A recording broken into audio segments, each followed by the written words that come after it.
Hello friends, আসসালামু আলাইকুম। কেমন আছেন সবাই? নতুন আরেকটি ব্লগে আপনাদের সকলকেই স্বাগতম। এখন একটা প্রতিদিনের ওয়েদার, রাতের বেলা একদম ঝুম বৃষ্টি হবে। এই যে দেখেন বৃষ্টি হয়ে কি অবস্থা, ঝুম বৃষ্টি হবে। আর সকালবেলা হচ্ছে এরকম রোদ উঠবে। এখন বাজে হচ্ছে 7টা, তাতে কি রোদ উঠছে। আর এই যে রাতের বেলা বৃষ্টি পড়ে একদম কাদা কাদা, কীরকম বৃষ্টি পড়ছে, কাদা কাদা হয়ে গেছে। এই যে ফারাজ চলে আসছে, মিনু বিচু চলে আসছে আমার পিছন পিছন। ফারাজ, এদিকে আসো। শুভ সকাল আপনাদের সবাইকেও, শুভ সকাল। আসলে গ্রামের সকালগুলো খুব স্নিগ্ধ হয়। এই যে দেখেন আশেপাশে হচ্ছে পাখির শব্দ, রোদটা মাত্র উঠছে। হ্যাঁ, গাছের মধ্যে মনে হয় না।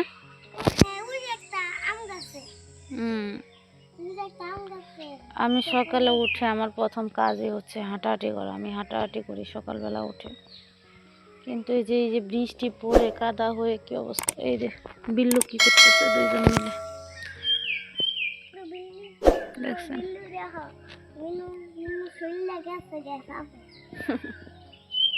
এই যে মুরগি বেরিয়ে পড়ছে, ফারাজ মুরগি রেখে দেন দে। মুরগি এখন হচ্ছে যে আশেপাশে ধান, যে এদিকে হচ্ছে প্রচুর শিয়াল আছে, তারপরে ল্যাঞ্জা আছে, এগুলো ধরে নিয়ে যায়, সেজন্য মুরগি বের হইতে দেয় না। আজকে আমাদের যে গ্রামের বাজার, সেখানে যাইতেছি। আজকে স্কুল বন্ধ।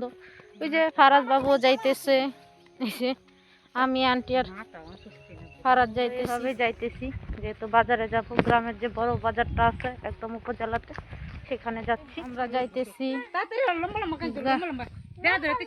গ্রামের। ফারাজ কুলে লো আন্টি, আইটা যাইতে তো না আন্টি। ফারাজ কুলে লো, যাও কুলো ডো, ফুফুর কুলো ডো। এই যে চারপাশটা কত সুন্দর। আর এই যে আমাদের রাস্তা, ওই যে পাকা রাস্তা, এই রাস্তা দিয়ে উঠে তারপরে ওই যে পাকা রাস্তায়। তো এই রাস্তাটা দিয়ে আমরা আসছি। আর এই যে এখন হচ্ছে পাকা রাস্তাতে উঠে যাচ্ছি।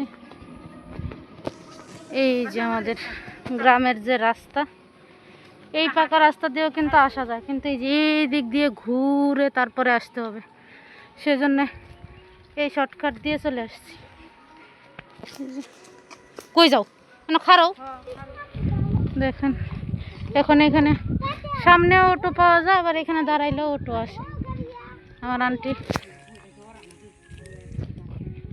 আর ফারাজে হাঁটতেছে। রাস্তা ভেঙে টেঙে কি অবস্থা। এটাই আমাদের গ্রামের ভিতর দিয়ে গেছে পাকা রাস্তা, মেন রাস্তা থেকে। এখান থেকে বেশি দূর না, মেন রাস্তা হাঁটে যাইতে। তো হাঁটে শুরু করছি, কারণ অটো নাই।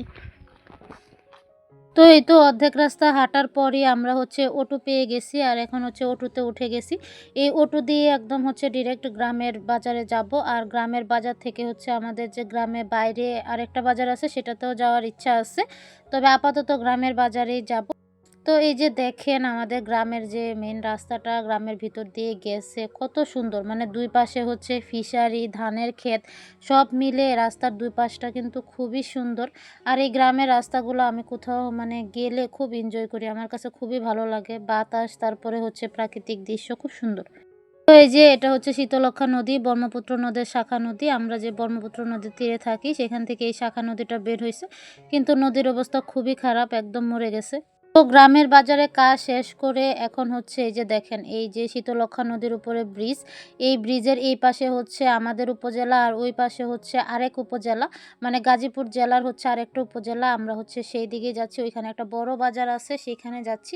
আর সেখানে কেন যাচ্ছি আপনাদের সাথে একটু পরেই সেটা শেয়ার করব। বাজারে অনেক ভিড় থাকায় সেরকমভাবে কিছু শেয়ার করা হয়নি। তো এই যে আমাদের প্রয়োজনীয় টুকটাক জিনিসপত্র কিনে এখন হচ্ছে আমরা আবার অটোতে উঠে গেছি, এখন হচ্ছে বাড়ি চলে যাব। এই যে দেখেন আমরা হচ্ছে বাজার থেকে চলে আসছি, গেছিলাম 3 জন, আসছি 4 জন। এটা কে? আমার বর আসিছে।